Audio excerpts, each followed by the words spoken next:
keys, a pair of keys K1, K2, such that if I encrypt the message, the message capital M using these keys, in other words, if I do this encryption, this double des encryption, then I get the ciphertext vector that was given to me.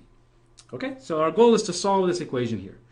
Now you stare at this equation a little bit and you realize, hey, wait a minute, I can rewrite it in kind of an interesting way. I can apply the decryption algorithm, and then what I'll get is that I'm really looking for keys K1, K2 that satisfy this equation here, where basically all I did is I applied the decryption algorithm using K1 to both sides.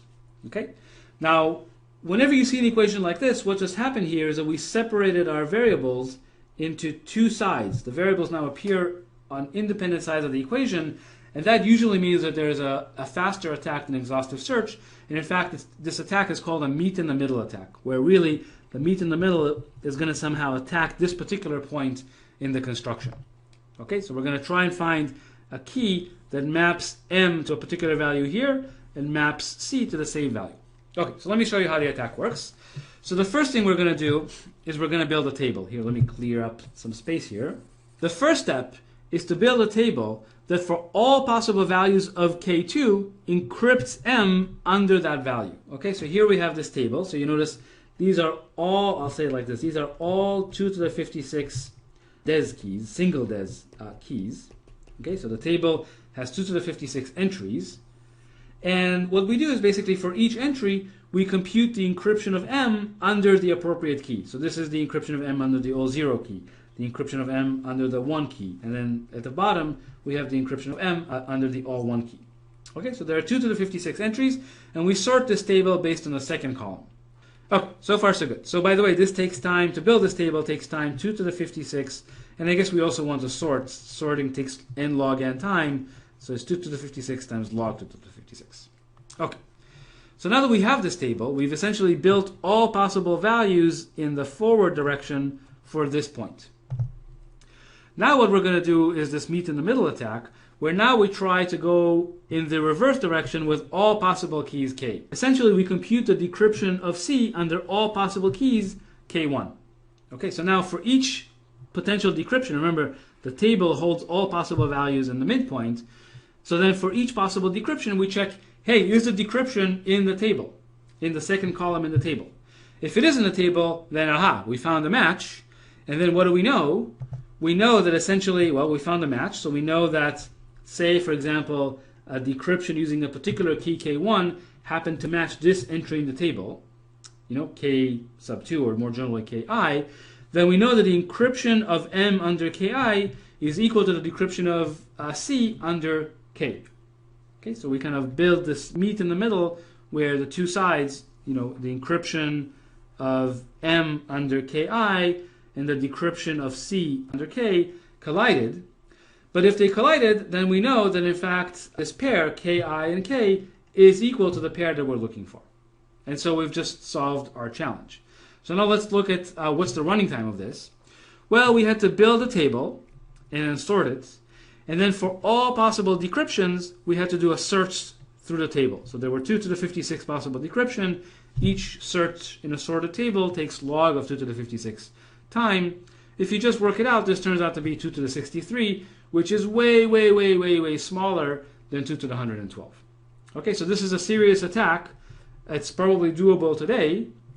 That runs in a total time of 2 to the 63, which is about the same time as the exhaustive search attack on DES. So really, double des really didn't solve the exhaustive search problem because, well, there's an attack on it that runs in about the same time as exhaustive search on single des.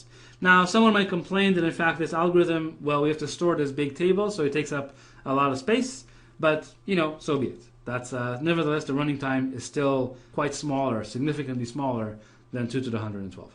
Now you notice, by the way, the same attack applies to triple des. What you would do is you would implement a man-in-the-middle attack against this point.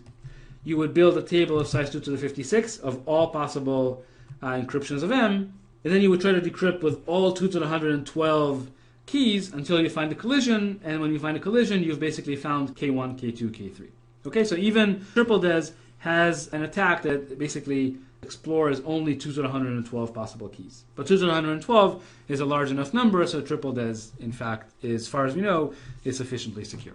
I should mention that triple DES is actually a NIST standard, and so triple DES is actually used quite a bit.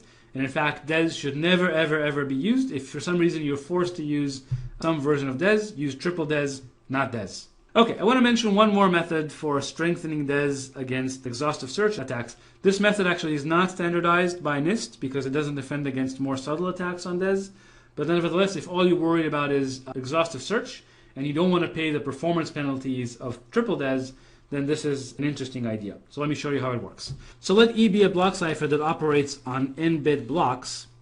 We're going to define the EX construction, and for DES we're going to get DESX to be the following. So we use 3 keys, K1, K2, K3, and then basically before encryption we XOR with K3, then we encrypt using K2, and then after encryption we XOR with K1. That's it. That's the whole construction. So basically, you notice it doesn't slow the block cipher much because all we did is we applied the cipher plus 2 additional XORs, which are super fast. The key length for this is in fact, we got 2 keys that are as long as the block size, and we got 1 key that's as long as the key size, so the total is 184 bits. Now, it turns out actually the best attack that's known is actually an attack that takes time 2 to the 120, and it's actually fairly simple. So it's a generic attack on EX. It will always take time, basically the block size plus the key size, and it's a simple homework problem for you to try to figure out this attack. I think this is a good exercise. Okay, in fact, there's some analysis to show that there is no exhaustive search attack on this type of construction. So it's a fine construction against exhaustive search, but there are more subtle attacks on DES that we'll talk about in the next segment that basically this construction will not prevent. One thing that I want to point out, unfortunately I found this mistake in a number of products, is if you just decide to XOR on the outside, or if you just decide to XOR on the inside, as opposed to XORing on both sides, which is what DESX does. You notice DESX XORs both on the outside and on the inside. If you just do one of them, then basically this construction does nothing to secure your cipher. It'll still be as vulnerable to exhaustive search as the original block cipher E.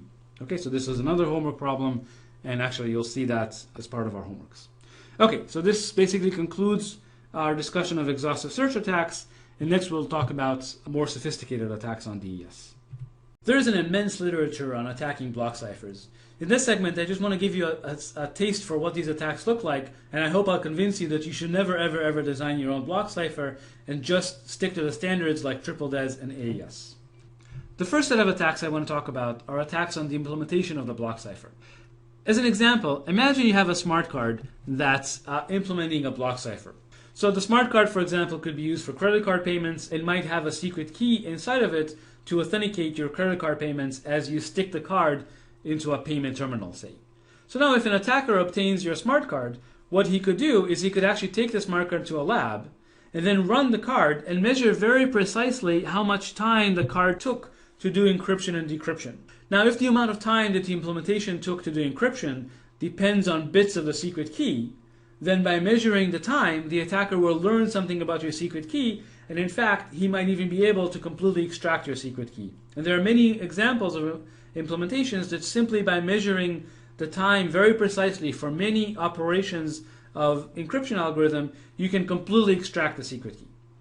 Another example is rather than just measuring the time, you could actually measure the power consumption of the card as it's operating. So literally, you can connect it to a device that will measure the current that the card is drawing and then graph the current very, very precisely. Now, these cards are not very fast, and as a result, you can actually measure the exact amount of power consumed at every clock cycle as the card was executing. When you do that, you actually get graphs of this form. So this is an example of a smart card operating while it's doing the DES computation. So you can see very clearly, here's when it was doing the initial permutation, here's when it's doing the final permutation, and then here you can count there are actually 16 hills and troughs corresponding to the 16 rounds. And essentially when you zoom in on a graph like this, you can basically read the key bits off one by one just by looking at how much power the card consumed as it was doing the different operations. It turns out that even cards that take steps to mask this type of information are still vulnerable.